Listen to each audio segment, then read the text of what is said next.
সাভারের আশুলিয়ায় আবারও গার্মেন্টসে আগুন। 2 ঘন্টা ধরে জ্বলছে জাপান বাংলা কারখানা। সেনাবাহিনী ছাড়াও নিয়ন্ত্রণে কাজ করছে দমকলের 8টি ইউনিট। অবরোধে পেট্রোল বোমায় নিহতের তালিকায় যোগ হলো আরও একজন। ঢাকা মেডিকেলে মারা গেলেন সিরাজগঞ্জে দগ্ধ ট্রাক চালক শাহিন। 18 দলের পদযাত্রায় অংশ নিতে চট্টগ্রাম ছাড়ছেন অনেকেই। বেশি সংখ্যক নেতাকর্মীর যোগদান নিশ্চিত করতে ব্যাপক তোড়জোড়। এবং ফরিদপুরে যাচ্ছেন প্রধানমন্ত্রী শেখ হাসিনা। বক্তব্য রাখবেন বেশ কটি নির্বাচনী জনসভায়।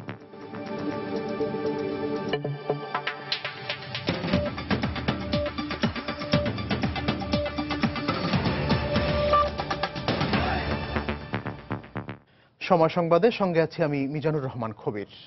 সাভারের আশুলিয়ায় আবারও আগুনে পুড়ছে একটি তৈরি পোশাক কারখানা। ভোরের দিকে লাগা ভয়াবহ আগুন এখনো জ্বলছে। সেনাবাহিনী ছাড়াও দমকলের 8টি ইউনিট নেভানোর চেষ্টা চালাচ্ছে। ইউনিক এলাকায় 7 তলা একটি ভবনে জাপান বাংলা পোশাক কারখানায় সকাল 7:45টার দিকে এই আগুন লাগে। পুলিশ ও প্রত্যক্ষদর্শীরা জানান, ভবনটির উপরের তলায় আগুনের সূত্রপাত হলেও পরে তার নিচের দিকে ছড়াতে শুরু করে। খবর পেয়ে ডিপিজেডের 2টি এবং কালিয়াকৈর, সাভার ও ধামরাই থেকে ফায়ার সার্ভিসের 8টি ইউনিট এসে আগুন নিয়ন্ত্রণের চেষ্টা চালাচ্ছে। এদের সাথে সাভার সেনানিবাসের 9ম পদাতিক ডিভিশনের সেনা সদস্যরা যোগ দিয়েছেন। ভবনটির ভেতরে আটকে পড়া কাউকে এখন পর্যন্ত উদ্ধার করা যায়নি।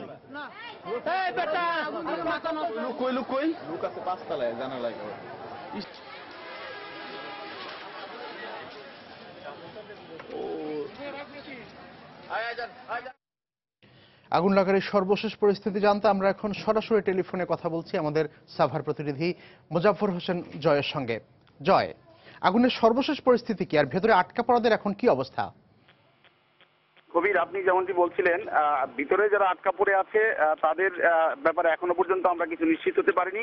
তবে যে কয়জনকে দেখেছি জানালার কাছে দাঁড়িয়ে আছে, ঠিক সেই কয়জনের ছবি নিয়েছিলাম এবং এখনো পর্যন্ত কেউ দায়িত্বশীল কেউ স্বীকার করেনি যে ভিতরের তাদের কি অবস্থায় আছে। আর আগুন বর্তমানে নিয়ন্ত্রণে এখনো আসেনি। প্রচন্ড ধোঁয়া উঠছে। 7ম তলা ভবনটি পুরো পুড়ে গিয়েছে এবং এখান থেকে ব্যাপক পরিমাণে ধোঁয়া উদ্দূরণ হচ্ছে। আরেকটা কথা খুবই জানিয়ে রাখি, সেটা হচ্ছে যে এখানে যে সমস্যাটি তৈরি হয়েছে সেটি হচ্ছে 8টি ইউনিট কাজে লাগলেও পানি স্বল্পতা দেখা দিয়েছে। ফলে এখানে যে 7ম তলা পর্যন্ত যেভাবে পাইপ দিয়ে পানি নিয়ে যে পানি নিক্ষেপ করা হচ্ছে, তাতে পানি সংকটে চরম বিড়ম্বনার মধ্যে পড়ছেন এখানে ফায়ার ব্রিগেডের কর্মীরা। তারা জানিয়েছেন যে তারা মূলত ফায়ার ব্রিগেডের আগুন নিয়ন্ত্রণের দেরিতে আসার কারণ একটাই হচ্ছে যে এখানে পানির স্বল্পতা দেখা দিয়েছে। কবির, জয়, আপনাকে ধন্যবাদ। সাভার থেকে জানাচ্ছিলেন আমাদের প্রতিনিধি মোজাফফর হোসেন জয়। এবার অন্যান্য প্রসঙ্গ। বিরোধী দলের কয়েক দফা টানা অবরোধে পেট্রোল বোমায় নিহতের তালিকায় যোগ হলো আরও একজন। গতরাতে ঢাকা মেডিকেলের বার্ন ইউনিটে মারা গেলেন সিরাজগঞ্জে দগ্ধ ট্রাক চালক শাহিন। 18 দলের ডাকা 5ম দফা অবরোধের প্রথম দিন সিরাজগঞ্জের ট্রাকে দেয়া আগুনে দগ্ধ হয়েছিলেন তিনি। ওই ঘটনায় আহত হেলপার মারা গেছেন মঙ্গলবার রাতেই। দেখুন কামরুজ্জামান মামুনের রিপোর্ট। অল্প শোকে কাতর, অধিক শোকে পাথর। বিয়ের মাত্র 1 বছর 2 মাস পর স্বামীকে হারিয়ে এভাবেই শোকে পাথর স্ত্রীর চোখ দিয়ে গড়িয়ে পড়ছিল দুঃস্বপ্নের অশ্রু। জীবিকার তাগিদে অবরোধের মাঝেও ট্রাকে কাঁচামাল নিয়ে নওগাঁ থেকে কুমিল্লা যাচ্ছিলেন ট্রাক চালক শাহিন। 18 দলের ডাকা 5ম দফা অবরোধের প্রথম দিন গত শনিবার রাত 10টায় সিরাজগঞ্জের কড্ডার মোড়ে ট্রাকে পেট্রোল বোমা হামলা চালায় দুর্বৃত্তরা। পেট্রোল বোমা মারে যখন গাড়িটা লিসে নামে দিছে গাথায়, গাড়ির থেকে নামে গেছে। নামে যাওয়ার পর ঢাবড়ে ধরে পেট্রোল বোমা আবার মারছে তাকে। এটা কোনো দুর্ঘটনা নয়, এটা হত্যা। আহত অবস্থায় প্রথমে তাকে ভর্তি করা হয় সিরাজগঞ্জ সদর হাসপাতালে। অবস্থার অবনতি হলে সোমবার আনা হয় ঢাকা মেডিকেল কলেজ হাসপাতালে। শরীরের 70 ভাগের পাশাপাশি শ্বাসনালী পড়ে যাওয়ায় তাকে বাঁচানো যায়নি বলে জানালেন কর্তব্যরত চিকিৎসক। 70% বার্ন, যেহেতু তার ফেস, নেক, চেস্ট ইনভলভ, সেই কারণে তার ERDS ডেভেলপ করে পেশেন্ট শ্বাস নিতে পারে না, রেসপিরেটরি ফেলিওর হয়ে পেশেন্টটা মারা যায়। এ নিয়ে হরতাল অবরোধের নাশকতার আগুনে পুড়ে ঢাকা মেডিকেলেই মারা গেলেন 38 জন। আর হাসপাতালের বিছানায় মৃত্যু যন্ত্রণায় ছটফট করছে আরও 22 জন, যাদের 4 জনের অবস্থা আশঙ্কাজনক। কামরুজ্জামান মামুন, সময় সংবাদ, ঢাকা। অবরোধ চলাকালে নেতাকর্মীদের গ্রেফতার ও নির্যাতনের অভিযোগ এনে এর প্রতিবাদে আজ সারা দেশে জেলা, উপজেলা ও মহানগরে 18 দলীয় জোটের বিক্ষোভ সমাবেশ রয়েছে। গতকাল দুপুরে ইমেইলে পাঠানো এক বিবৃতিতে জোটের পক্ষে কর্মসূচি ঘোষণা করেন বিএনপির ভারপ্রাপ্ত মহাসচিব মির্জা ফখরুল ইসলাম আলমগীর। এতে তিনি সরকারের বিরুদ্ধে দেশব্যাপী 18 দলীয় জোটের নেতাকর্মীদের উপর নির্যাতন, বাড়িঘর ভাঙচুর ও সম্পদ ধ্বংসের অভিযোগ করেন। বিবৃতিতে বিক্ষোভ কর্মসূচি সফল করতে বিএনপি ও এর অঙ্গ সহযোগী সংগঠন এবং জোটের নেতাকর্মীদের প্রতি আহ্বান জানিয়েছেন তিনি।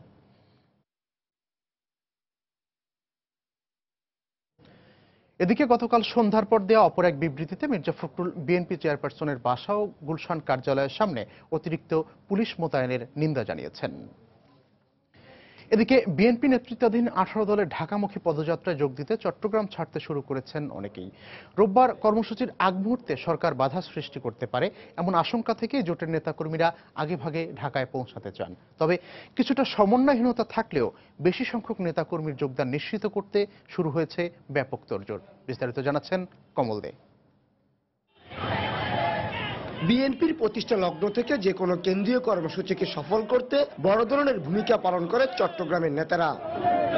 সরকার বিরোধী চলমান আন্দোলনে এবার ঢাকা যাওয়ার ডাক এসেছে, কিন্তু শীর্ষ বিএনপি নেতাদের মধ্যে নগর সভাপতি আমির খসরু মাহমুদ চৌধুরী, সাধারণ সম্পাদক ডাক্তার শাহাদাত হোসেন মামলার কারণে আত্মগোপনে, কেন্দ্রীয় ভাইস চেয়ারম্যান আব্দুল্লাহ আল নোমান সাংগঠনিক কাজে ঢাকায় এবং চেয়ারপারসনের উপদেষ্টা মীর নাসির ও কেন্দ্রীয় সাংগঠনিক সম্পাদক গোলাম আকবর খন্দকার গ্রেফতার হয়ে কারাগারে রয়েছেন। তারপরেও চেষ্টা চলছে বিপুল সংখ্যক কর্মীদের ঢাকায় নেওয়ার। সিনিয়র নেতাকর্মী যারা আছে এদের মধ্যে মোটামুটি আমরা একটি লার্জ স্কেলে যাওয়ার চিন্তা আছে আর কি। এক্ষেত্রে বিএনপি নেতারা বলছেন সরকার বাধা সৃষ্টি করতে পারে, তাই একটু আগেভাগে নেতাকর্মীরা চট্টগ্রাম ছাড়ছেন। পথে ঘাটে যাতে কোনো অসুবিধার সৃষ্টি না হয়, কোনো বাধার যাতে সৃষ্টি না হয়, আজকে থেকেই আমাদের নেতাকর্মীরা ঢাকায় অবস্থান শুরু করছে। প্রচন্ড সাড়া পাচ্ছে এবং সবাই তৃণমূল পর্যায় থেকে সবাই যে যার ভাবে চলে যেতে আগ্রহী, প্রয়োজনে সবাই নিজ খরচে হাঁড়ি পাতিল নিয়েও যাবে। তবে ছাত্র দলের সভাপতির দাবি, মামলার ভয়ে এতদিন যেসব নেতা রাস্তায় নামেনি, এখন তারাও ঢাকায় যাবেন। নেত্রী নির্দেশ দিয়েছে, আমরা শত হামলাকে উপেক্ষা করে আমরা সব কর্মসূচি সফল করব। আত্মগোপনে থাকা শীর্ষ নেতাদের অনুসারীরা বলছেন, কর্মীদের গোপনে সংগঠিত করে ঢাকায় নেওয়ার ব্যাপারে এসব নেতা চেষ্টা চালিয়ে যাচ্ছেন। কমল দে, সময় সংবাদ, চট্টগ্রাম।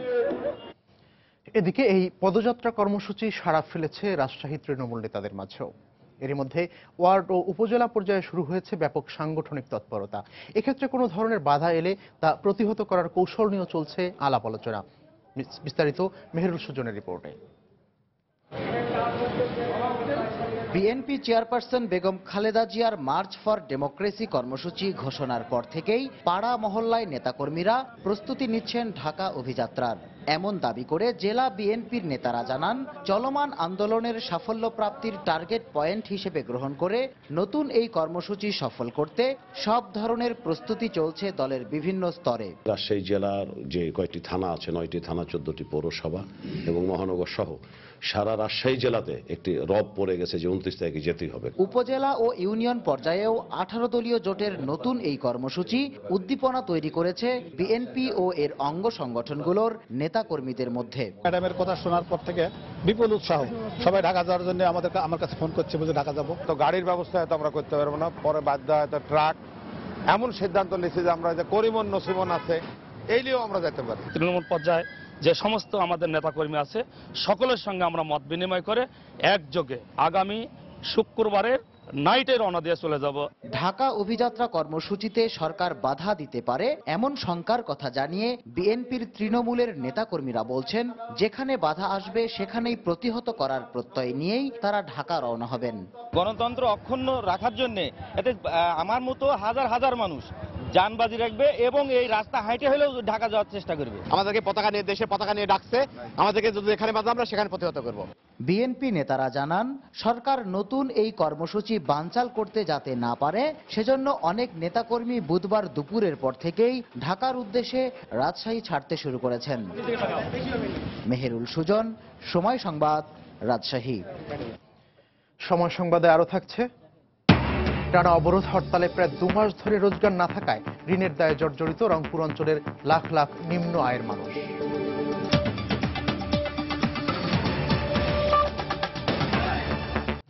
আজ ফরিদপুরে যাচ্ছেন প্রধানমন্ত্রী শেখ হাসিনা। দশম জাতীয় সংসদ নির্বাচনকে সামনে রেখে সেখানেই প্রথম নির্বাচনী জনসভায় বক্তব্য রাখবেন তিনি। এ সফরে ফরিদপুর ৪ আসনের আওয়ামী লীগ প্রার্থী কাজী জাফর উল্লাহর নির্বাচনী জনসভা উপলক্ষে ভাঙ্গা এবং সদরপুর উপজেলা আওয়ামী লীগ আয়োজিত দুটি সমাবেশে প্রধান অতিথি হিসেবে বক্তব্য রাখবেন শেখ হাসিনা। এদিকে প্রধানমন্ত্রীর আগমন উপলক্ষে সেখানে ব্যাপক নিরাপত্তা ব্যবস্থা নেওয়া হয়েছে। এছাড়া দীর্ঘদিন পর সড়ক পথে প্রধানমন্ত্রীর সফরকে কেন্দ্র করে মাওয়া কাওড়াকান্দি নৌরুটেও বিশেষ ব্যবস্থা নেওয়া হয়েছে। দুটি ফেরি প্রস্তুত সহ নৌপথ ও মহাসড়কে নিরাপত্তা ব্যবস্থা জোরদার করা হয়েছে। এছাড়া সেখানে বিপুল সংখ্যক নেতাকর্মী প্রধানমন্ত্রীকে স্বাগত জানানোর প্রস্তুতি নিয়েছেন।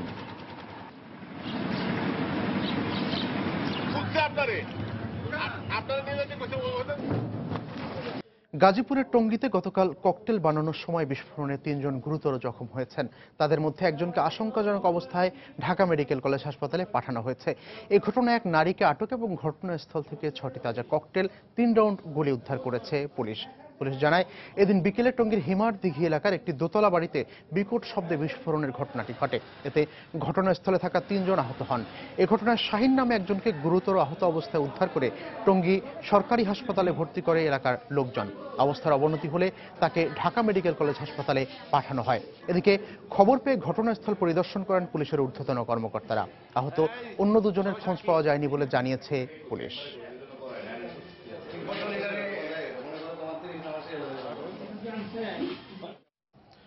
দর্শক, সংবাদের শুরুতে আপনাদেরকে জানিয়েছিলাম যে সাভারের আশুলিয়ায় একটি তৈরি পোশাক কারখানায় আগুন লেগেছে। সেখানে সেনাবাহিনী ছাড়াও দমকলের 9টি ইউনিটের চেষ্টায় প্রায় 2.5 ঘন্টা পর নিয়ন্ত্রণে এসেছে আগুন। সর্বশেষ পরিস্থিতি জানতে আমরা এখন সরাসরি টেলিফোনে কথা বলছি আমাদের সাভার প্রতিনিধি মোজাফফর হোসেন জয়ের সঙ্গে। জয়, আগুনের সর্বশেষ পরিস্থিতি এখন কি, আর ভেতরে আটকা পড়া যারা তারা কি উদ্ধার হয়েছে কিনা, বা ক্ষয়ক্ষতির বিষয়ে আপনি কিছু জানতে পেরেছেন কিনা? কবির, আপনি যেমনটি বলছিলেন, এখানে স্থানীয় যে ফায়ার ডিভিশন আছে তাদের সাথে কথা হয়েছে। সেই জ্যেষ্ঠ কর্মকর্তা যিনি আছেন তিনি জানিয়েছেন যে ইতিমধ্যেই আগুন নিয়ন্ত্রণে চলে এসেছে। আমিও নিজেও দেখতে পাচ্ছি যে 7 তলায় ফায়ার সার্ভিসের ইউনিটগুলো কাজ করছে। এবং আপনি যেটা বললেন ক্ষয়ক্ষতির পরিমাণ সম্পর্কে আমি জানতে চেয়েছিলাম। তারা জানিয়েছেন যে এই মুহূর্তে ক্ষয়ক্ষতির পরিমাণ সম্পর্কে তারা কিছুই জানাতে পারবেন না, একটু সময় লাগবে। আর যারা আটকা পড়েছিল তারা নিরাপদেই নেমে এসেছে। এইখানে কোনো হতাহতের বা ঘটনা ঘটেনি, এটি জানিয়েছে ফায়ার সার্ভিস কর্মকর্তারা। কবির, জয়, আপনাকে ধন্যবাদ। এদিকে রাজধানীর মিরপুরের একটি বাসা থেকে গতকাল 38টি বোমাসহ এক শিবির কর্মীকে আটক করা হয়েছে। পুলিশ জানিয়েছে, গোপন সংবাদের ভিত্তিতে গতকাল দুপুরে মিরপুরের মধ্য মণিপুর আবাসিক এলাকার একটি বাসায় অভিযান চালানো হয়। এ সময় 38টি বোমা, দেশীয় অস্ত্র, জিহাদি বই ও লিফলেট উদ্ধার করা হয়। সেখান থেকে আটক করা হয় এক শিবির কর্মীকে।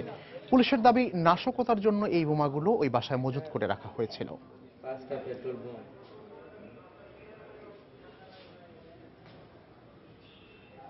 এই গ্রুপটা জড়িত থাকতে পারে। একটা শিবিরের আস্তানা পাই এবং সেই আস্তানায় একজনকে শিবিরের সক্রিয় দলনেতাকে আমরা হাতে নাতে গ্রেফতার করি এবং 2টা রুম সেখানে তল্লাশি চালিয়ে 38টি শক্তিশালী বোমা ও পেট্রোল বোমা এটা উদ্ধার করি। বিপুল পরিমাণ জিহাদি বই, বেনামি সিম, ফ্রিজ, তরবারি, সূরা এগুলি উদ্ধার হয়। টানা প্রায় 2 মাসের হরতাল অবরোধে শ্রম বিক্রির ক্ষেত্রগুলো বন্ধ থাকায় রংপুর অঞ্চলের 60 লাখ ক্ষেতমজুর, দিনমজুর আয়বঞ্চিত হয়েছেন 7,200 কোটি টাকার। উপার্জনহীন দিনগুলো কাটাতে মাথাপিছু 50 টাকা ধার কর্য করলেও সমষ্টিগতভাবে উল্টো তাদের ঘাড়ে চেপেছে 1,800 কোটি টাকার ঋণের বোঝা। রতন সরকার রিপোর্ট। আমদানি রপ্তানি, কৃষি উৎপাদন, প্রক্রিয়াজাতকরণ ও বিপণন ব্যবস্থা অচল থাকায় হাজার হাজার কোটি টাকার বিনিয়োগই শুধু ক্ষতিগ্রস্ত হয়নি, শ্রম বিক্রির ক্ষেত্রগুলো বন্ধ থাকায় উপার্জনহীন হয়ে পড়েন এই অঞ্চলের 60 লাখেরও বেশি ক্ষেতমজুর, দিনমজুর। 200 টাকা করে দিন হাজিরা হলে 2 মাসে তারা আয় বঞ্চিত হয়েছেন 7,200 কোটি টাকা। রড, সিমেন্ট, বালু এটা ওরা হরতালের জন্য আইসে না, এই কারণে কাজ বন্ধ। গ্রামেরও কাজ বন্ধ। গ্রাম এই সাধারণ লোকের কাছে কোনো পয়সা কড়ি বলতে নেই। শহরে তো কাজ যাতে পাচ্ছি না, নদীহাট থেকে ডাঙে মারি পড়ে দেওয়া।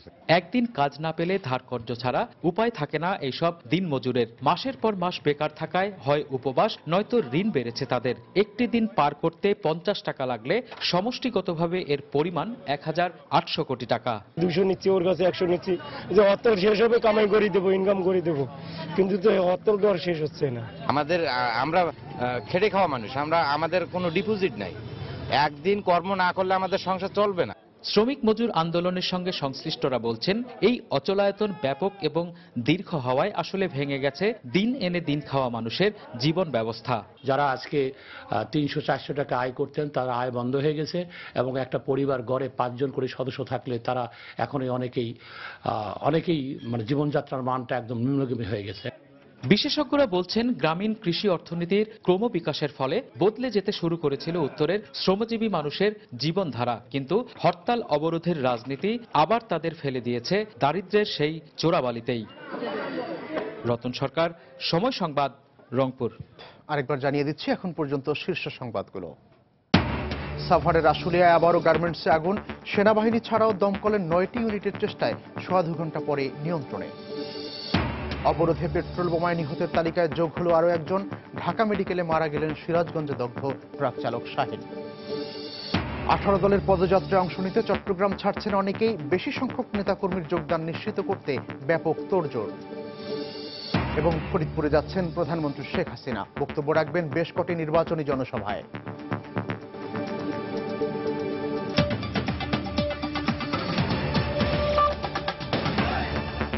18 দলের 5 দফা অবরোধে শুধু পেট্রোল বোমার আগুনে এখন পর্যন্ত ঝলসে গেছে বহু তাজা প্রাণ। আজ সকাল পর্যন্ত ঢাকা মেডিকেলের বার্ন ইউনিটে মারা গেছেন 19 জন, মৃত্যুর সঙ্গে লড়ছেন আরও 28 জন। খান মোহাম্মদ রুমেলের রিপোর্ট। এই কান্না কেবল স্বজন হারানোর শোকের নয়, এজন্য সহিংস রাজনীতির বিরুদ্ধে তীব্র প্রতিবাদ। ঢাকা মেডিকেল কলেজ হাসপাতালের মর্গ, জরুরি বিভাগ আর বার্ন ইউনিটের বাতাস এখন ভারী হয়ে আছে রাজনৈতিক হিংস্রতার বলি হয়ে আগুনে ঝলসে যাওয়া মানুষগুলোর আর্তনাদ আর তাদের অসহায় স্বজনদের হাহাকারে। যারা এখনো বেঁচে আছেন তারা চিকিৎসার খরচ চালানো আর সংসারের চাকা সচল রাখার চিন্তায় যেন দিশেহারা। তার পুরো সংসারটা আজকে ধ্বংস হয়ে যাচ্ছে। ভাই এখন দোকান সব বন্ধ করে তাদের এই অবস্থা, এখন তার সংসারটা কিভাবে চালাবে? তার সংসারে 2টা মেয়ে। মানুষকে যে এরকম মারতে পারে এটা আমাদের জানা নাই। ওদেরকে যদি এরকম ভাবে ককটেল মেরে বোঝানো যেত তাহলে আমি পেতাম, স্বস্তি পেতাম। মৃত্যুর সঙ্গে লড়ে হার মানতে হচ্ছে যাদের, তাদের পরিবারের সদস্যরা বলছেন একটি মৃত্যু কিভাবে কেড়ে নেয় একটি পরিবারের সব স্বপ্ন। ড্রাইভার আর ওই হেল্পারটা ওরা দরজা খুলে নেওয়া দৌড়ে পালাচ্ছিল, তখন পাষণ্ডরা ওদেরকে দৌড়ায় ধরে গায়ে পেট্রোল ঢেলে আগুন ধরে দিয়েছে। উনি মোটামুটি উল্লেখযোগ্য ভালো ইনকাম করতেন, আর এখন তো মনে করেন যে একজনের ইনকামটা তো 8-10 জন চলার অসম্ভব। বরাবরই হামলার লক্ষ্য হচ্ছেন আইন শৃঙ্খলা রক্ষাকারী বাহিনীর সদস্যরা। পুলিশের উপর হামলাকে রাষ্ট্রের উপর হামলার শামিল বলে মনে করছেন ঊর্ধ্বতন কর্মকর্তারা। যে সমস্ত দুষ্কৃতিকারীরা পুলিশকে হামলা করে তারা মনে করে যে পুলিশের মনোবল দুর্বল করে দিবে। পুলিশ মনোবল তো দুর্বল হয়ই না, মনোবল চাঙ্গা হয় এবং ওই দুষ্কৃতিকারী ওই সমস্ত যারা এদের নেপথ্যে থাকে তাদের প্রতি পুলিশের আর বিরূপ ধারণা সৃষ্টি হয়। ঢাকা মেডিকেল কলেজ হাসপাতালের হিসেব অনুযায়ী 18 দলের 5 দফা অবরোধে এ পর্যন্ত প্রাণ হারাতে হয়েছে 19 জনকে। খান মোহাম্মদ রুমেল, সময় সংবাদ, ঢাকা। এদিকে 5 জানুয়ারির নির্বাচনে জাতীয় পার্টি অংশ নিচ্ছে এবং এজন্য নির্বাচনী প্রচারণা চালাচ্ছেন দলের নেতাকর্মীরা, একথা জানিয়েছেন দলের প্রেসিডিয়াম সদস্য তাজুল ইসলাম চৌধুরী। অন্যদিকে দলের যুগ্ম মহাসচিব লিয়াকত হোসেন খোকা জানিয়েছেন, হুসেইন মোহাম্মদ এরশাদের নির্দেশে এবং রওশন এরশাদের নেতৃত্বে নির্বাচনে যাচ্ছে জাপা। গতকাল গুলশানে রওশন এরশাদের বাসভবন থেকে বের হয়ে সাংবাদিকদের প্রশ্নের জবাবে এমন তথ্য জানান তারা। নির্বাচন প্রচার সকলে যাচ্ছে, সারা বাংলাদেশে আমাদের যারা ক্যান্ডিডেট আছে তারা পোস্টার লাগিয়েছে। স্যারের তো পোস্টার রংপুরে আছে, স্যারের পক্ষ থেকে তো পোস্টার লাগাইছে। আপনাদের নির্বাচনী ইশতেহারে কি খবর, এটা কবে নাগাদ আমরা দেব? আমরা আপনার 2-1 দিনের মধ্যে পেয়ে যাবেন। স্যার থেকে আমরা একটু অবস্থাগত কারণে আমরা একটু বাইরে আছি, তো সেক্ষেত্রে যারা স্যার সাথে যোগাযোগ নিয়মিত করছে তাদের সাথে আলাপ আলোচনা করে আমাদের সংগঠন এবং নির্বাচনের কাজ চালিয়ে যাচ্ছি। আর বিশেষ করে রওশন এরশাদ, তার নির্দেশে আমরা কাজ করে যাচ্ছি। আমরা তো নির্বাচন করছি আওয়ামী লীগের বিরুদ্ধে। দেশের বাইরের খবর, পাকিস্তানের সীমান্তবর্তী শহর ওয়াজিরিস্তানে মার্কিন চালকবিহীন বিমান বা ড্রোন হামলায় সন্দেহভাজন অন্তত 4 জঙ্গি নিহত হয়েছে বলে জানিয়েছে পাকিস্তান কর্তৃপক্ষ। বুধবার মধ্যরাতে মিরামশাহ এলাকায় এই ড্রোন হামলায় আরও এক বিদ্রোহী গুরুতর আহত হয়। হামলার পর আশপাশের এলাকার মানুষ এসে মৃতদেহগুলো বিধ্বস্ত ঘর থেকে বের করে নিয়ে আসে। তাৎক্ষণিকভাবে হামলায় নিহতদের পরিচয় পাওয়া যায়নি। সন্ত্রাস নির্মূলের অংশ হিসেবে মার্কিন সরকার এই এলাকায় প্রায়ই ড্রোন হামলা চালালেও এটি ছিল ডিসেম্বর মাসে এই এলাকায় প্রথম ড্রোন হামলা।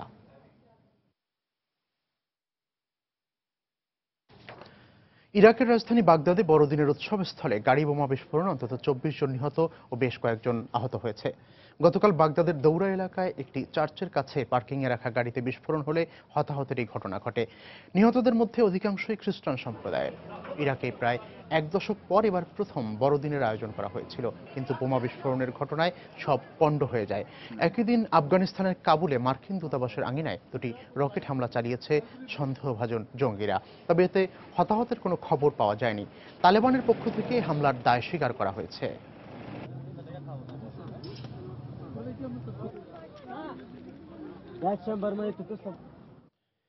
দেশের বর্তমান রাজনৈতিক পরিস্থিতির আরো অবনতি হলে আগামী ফেব্রুয়ারিতে বাংলাদেশে এশিয়া কাপ আয়োজন অনিশ্চিত বলে মন্তব্য করেছেন এশিয়ান ক্রিকেট কাউন্সিল এসিসির প্রধান নির্বাহী সৈয়দ আশরাফুল হক। এজন্য বিকল্প ভেন্যু ভেবে রেখেছে এসিসি। তবে সরকারের পক্ষ থেকে নিরাপত্তা এবং বিরোধী দলগুলো ক্রিকেটকে রাজনৈতিক কর্মসূচির বাইরে রাখলে অন্য দেশগুলো থেকে ইতিবাচক সাড়া মিলবে বলে মনে করেন তিনি। সবকিছু মিলিয়ে এশিয়া কাপের ভবিষ্যৎ নির্ধারণ হবে 4 জানুয়ারি কলম্বোতে এসিসির সভায়। জাতীয় পর্যায়ে আসলে তো সিকিউরিটি ওয়াইজ হয়তো এখনকার প্রেজেন্ট পজিশনে হয়তো এটা is not all that engineer. দেশের রাজনৈতিক অবস্থার কারণে এমনইভাবে এশিয়া কাপ বাংলাদেশের মাটিতে আয়োজনের সংশয়ের কথা জানালেন এসিসি প্রধান। এমন উদ্ভব পরিস্থিতি শুরু চট্টগ্রামে ওয়েস্ট ইন্ডিজ অনূর্ধ্ব-19 দলের হোটেলের সামনে ককটেল বিস্ফোরণের ঘটনা থেকে। এর কদিন পর ভারতীয় এক গণমাধ্যমে আসে এশিয়া কাপ ও টি-20 বিশ্ব আসর থেকে নিজেদের সরিয়ে নিতে পারে পাকিস্তান, কিন্তু ক্রিকেট পাগল দেশটির এমন অবস্থার জন্য দায়ী দেশের চলমান প্রতিহিংসার রাজনীতি। এটা কিন্তু কোনো লুকাবার বিষয় না যে আমাদের দেশে কি হচ্ছে, মানে যে এটা তো পুরো আন্তর্জাতিক ভাবে এটা ছড়িয়ে পড়ে। Everybody knows. ধরেন আমাদের এশিয়া কাপের ব্যাপারে আমি বলতে পারি যে 4-5টা দেশ আছে। বাংলাদেশের এমন অবস্থার সুযোগ নিতে চাইছে পাকিস্তান, কারণ কূটনৈতিক দিক থেকে অনেকটাই পিছিয়ে আছে বিসিবি। ব্যক্তিগত যদি সম্পর্ক ওদের সাথে সবার সাথে ঠিক থাকতো তাহলে হয়তো এত যে ব্যাপকভাবে যে কথাটা হচ্ছে যে চেঞ্জ করো বাংলাদেশ থেকে, চেঞ্জ করো বাংলাদেশ থেকে, বাংলাদেশের পরিস্থিতি হতে পারে, এটা হয়তো এত ত্বরান্বিত হতো না। বাংলাদেশের বর্তমান রাজনৈতিক পরিস্থিতির উপর নজর রাখছে অন্যান্য দেশগুলোর পাশাপাশি আইসিসিও। তাই এশিয়া কাপ বাংলাদেশের মাটিতে অনুষ্ঠানের জন্য একটা সম্ভাবনার সিঁড়ি দেখালেন এসিসি প্রধান। ওটা যদি বলা হয় যে এখানের অপোজিশন, এখানের যারা গভর্নমেন্ট যদি একত্রে বলে যে না উই উইল গিভ সিকিউরিটি, আমরা we will ensure that this matches আর হেল্প প্রপারলি, তাহলে আমাদের জন্য একটা সুবিধা হয় দেশগুলোকে কনভিন্স করার জন্য। এদিকে সম্প্রতি বিসিবি জানিয়েছে রাজনৈতিক দলগুলোর সাথে দ্রুত এই ব্যাপারে আলোচনা করবে তারা। হুমায়ুন কবির রোজ, সময় সংবাদ, ঢাকা। বড়দিনের আনন্দের রেশ কাটতে না কাটতে আবারও মাঠে নামছে ইংলিশ লিগের ফুটবল জায়ান্টরা। বৃহস্পতিবার একই দিনে মাঠে নামছে বেস্ট ইংলিশ ক্লাব। এদিন লিভারপুলের মুখোমুখি হবে ইংলিশ জায়ান্ট ম্যানচেস্টার সিটি। আরেক ম্যাচে ম্যানচেস্টার ইউনাইটেডের সাথে লড়বে হাল সিটি। এছাড়া আর্সেনাল ওয়েস্ট হ্যামের এবং চেলসি সোয়ানসি সিটির মুখোমুখি হবে। বক্সিং ডে ম্যাচে মাঠে নামার আগে ব্রেন্ডন রজার্সের লিভারপুলের আত্মবিশ্বাস 17 ম্যাচের মধ্যে 11টি জয়। আর বর্তমান সময়ে লিভারপুলের সাফল্যের পাল্লায় হাওয়া লাগানোর কাজটা করে যাচ্ছেন উরুগুয়ান স্ট্রাইকার লুইস সুয়ারেজ। তবে শঙ্কার কথা, এর আগে 87-88 সালে বক্সিং ডে ম্যাচে জয় পেলেও 90-91, 96-97 ও 8-9 মৌসুমে লিগ টেবিলের শীর্ষে থেকে বক্সিং ডে ম্যাচ খেলা লিভারপুল হেরেছিল 3টিতেই। এদিকে ব্রেন্ডন রজার্সের কপালের ভাঁজ ফেলতে প্রস্তুত উঠতে থাকা ম্যানচেস্টার সিটি। ঘরের মাঠে এবারের মৌসুমে 8 ম্যাচের সবকটিতে জয় আছে সিটিজেনদের। আর এখন পর্যন্ত প্রতিপক্ষের জালে 51 বার বল পাঠিয়ে গোল করার ক্ষেত্রে সবার উপরে অবস্থান করছে ম্যান সিটি। এদিকে আরেক ম্যাচে মাঠে নামছে লিগ টেবিলের 2য় স্থানে থাকা আর্সেনালও। প্রতিপক্ষ অবশ্য 17তম স্থানে থাকা ওয়েস্ট হ্যাম, তাই অতটা ভাবাচ্ছে না গানারদের। তার উপর এই ম্যাচ জিততে পারলে এবং ম্যান সিটি লিভারপুলকে হারালেই লিগ টেবিলের শীর্ষস্থানটা নিশ্চিত হবে তা জানা আছে গানারদের। অন্যদিকে লিগ টেবিলে অনেকটা পিছিয়ে থাকা ম্যানচেস্টার ইউনাইটেড মাঠে নামবে হাল সিটির বিপক্ষে। তবে লিগ টেবিলে 8 নম্বরে থাকা ডেভিস ময়েজের শিষ্যরা এই ম্যাচে জয় না পেলে আরো পিছিয়ে পড়বে। তাই 12 নম্বরে থাকা হাল সিটিকে ঘরের মাঠে বেশ আটঘাট বেঁধেই নামতে হবে রেড ডেভিলদের বিপক্ষে। এছাড়া বক্সিং ডে ম্যাচে মাঠে নামছে পয়েন্ট টেবিলে 4 নম্বর দল হোসে মরিনোর চেলসি। গেল ম্যাচে আর্সেনালকে রুখে দেয়া ব্লুজরাও নিজেদের মাঠ স্ট্যামফোর্ড ব্রিজে দারুণ আত্মবিশ্বাস সঙ্গী করেই নামবে, কেননা প্রতিপক্ষ সোয়ানসি সিটি আছে লিগ টেবিলের 11 নম্বরে। শান্ত বিশ্বাস, সময় সংবাদ। এ পর্যায়ে শীর্ষ সংবাদগুলো জানিয়ে দিচ্ছি আরেকবার। সাভারের আশুলিয়ায় আবারও গার্মেন্টসে আগুন, সেনাবাহিনী ছাড়াও দমকলের 9টি ইউনিটের চেষ্টায় সোয়া 2 ঘন্টা পর নিয়ন্ত্রণে। অবরোধে পেট্রোল বোমা, নিহতের তালিকায় যোগ হলো আরও একজন। ঢাকা মেডিকেলে মারা গেলেন সিরাজগঞ্জে দগ্ধ ট্রাক চালক শাহিন। 18 দলের পদযাত্রায় অংশ নিতে চট্টগ্রাম ছাড়ছেন অনেকেই। বেশি সংখ্যক নেতাকর্মীর যোগদান নিশ্চিত করতে ব্যাপক তোড়জোড়। এবং ফরিদপুর ও গোপালগঞ্জে যাচ্ছেন প্রধানমন্ত্রী শেখ হাসিনা, বক্তব্য রাখবেন বেশ কটি নির্বাচনী জনসভায়। এই ছিল এখনকার মতো। যে কোনো খবর পেতে ভিজিট করুন সময়নিউজ.tv।